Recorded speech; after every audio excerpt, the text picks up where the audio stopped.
My first book that I really enjoyed was There's a Monster Under My Bed. I think I wrote and illustrated my own books, copying that same book over and over, so I think I have like 3 or 4 copies at home.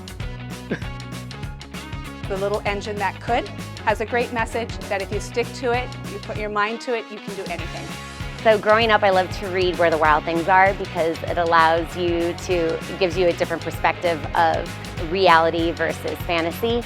And you go on this adventure with Max and you kind of get to decide for your own if it's a dream or if he's actually living that in real time.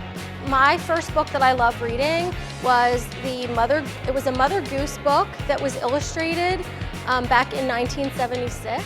I found the exact copy on eBay and was able to get that for my own daughter. And anything by Shel Silverstein, Where the Sidewalk Ends. Bridget and Terabithia. Mine would have to be Cloudy with a Chance of Meatballs.